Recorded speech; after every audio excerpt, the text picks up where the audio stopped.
எரிபொருள் நிரப்பு நிலைய உரிமையாளர்கள் நேற்றைய தினம் எரிபொருளுக்கான முன்கூட்டிய பதிவை மேற்கொள்ளாமையினால் எரிபொருள் நிரப்பு நிலையங்களில் வரிசைகள் ஏற்பட்டன.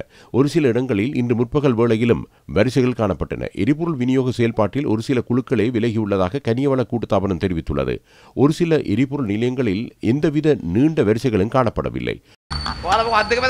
තෙල් දැන් තමයි ඉවරුනේ 9ට විතර. ඉතින් එහෙම වෙනද ඉවරනවද? කට්ටිය වැඩිපුර ගැව්වනේ. ඉන්න බඩු නෑනේ. මොකද කරන්නේ? කාගේද වැරද්ද? ආණ්ඩුවට බැලලා වැඩක් නෑනේ. ෂෙඩ් වලට බැවයින්න. මොන හරි දෙයක් වුණොත් ආණ්ඩුවට බයිනවා. මේ නිදාස අපිට වටිනවා. කිසිම ප්‍රශ්නයක් නෑ. පෙට්‍රල් තියෙන තැන ගියා බල්ලා ගහගමු. වතුර හරි දාලා යනවා. මේ ගවර්න්මන්ට් එකේ கேஸ் නෙමෙයි.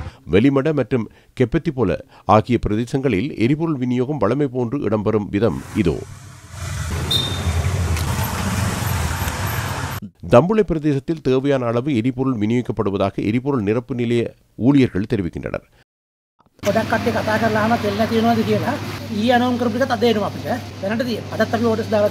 மாத்தறை நகரில் உள்ள எரிபொருள் நிரப்பு நிலையங்களில் எந்தவித நெருக்கடிகளும் ஏற்படவில்லை என எமது செய்தியாளர் குறிப்பிட்டுள்ளார்.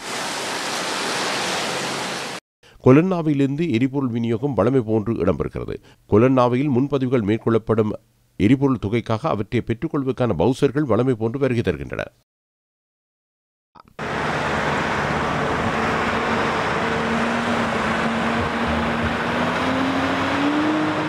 එල්ලනුම් කොහමද? තෙල් ගන්නවා ගෙනියනවා. ඇතුලේ ගැටලුවක් මොකුත් නැද්ද? හොඳට යනවා වැඩි. ඔයගලන්ට ඕනේ තරම් තෙල් තියෙනවා. තෙල් ඇනුම් බාර අරන් තියෙනවා. ප්‍රශ්නයක් නැතුව කරනවා. අද බෙදනවා. තෙල් බෙදා හරිනවා. අවුලක් නැහැ. හොඳට වැඩි යනවා. ඒක කොහමද? තියෙනවා මාත්‍යා. බවුසරුත් පිට වෙනවා එළියට. බවුසර් එනවා. බවුසර් බය වෙන්න දෙයක් නැහැ. තෙල් තියෙනවා ඇතුලේ ඕන තරම්. බවුසර් ඔක්කොම වැඩ කරනවා. තෙල් එළියට බෙදා හරිනවා වෙනදා වගේ. எரிபொருள் விநியோகஸ்தர்கள் சங்கம் அது தொடர்பில் அரசாங்கத்துடன் பேச்சுவார்த்தை ஒன்றையும் கோரியுள்ளது. இலங்கை கனியவள கூட்டுத்தாபனத்துக்குரிய மாத்தறை பிரதேச எரிபொருள் விநியோக மத்திய நிலையத்தில் இன்று முற்பகல் மட்டும் 22 பவுசர்கள் எரிபொருள் நிரப்பு நிலையங்களுக்கு அனுப்பப்பட்டுள்ளன. 6600 லிட்டர் எரிபொருள் அதனூடாக விநியோகிக்கப்பட்டுள்ளது. ஒரு சில எரிபொருள் நிரப்பு நிலையங்களில் எரிபொருளை பெற்றுக்கொள்வதற்கான முன்கூட்டிய பதிவை மேற்கொள்ளாமையினால் நேற்றைய தினம் இரவு வேளையில் எரிபொருள் நிரப்பு நிலையங்களில் நெருக்கடிகள் காணப்பட்டன.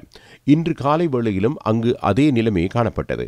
எந்தவித தடையுமின்றி எரிபொருள் விநியோகம் இடம்பெறும் நிலையில் ஒரு சிலர் எரிபொருள் விநியோகம் தடைப்பட்டுள்ளதாக பிரச்சாரங்களை முன்னெடுத்துச் செல்கின்றனர்.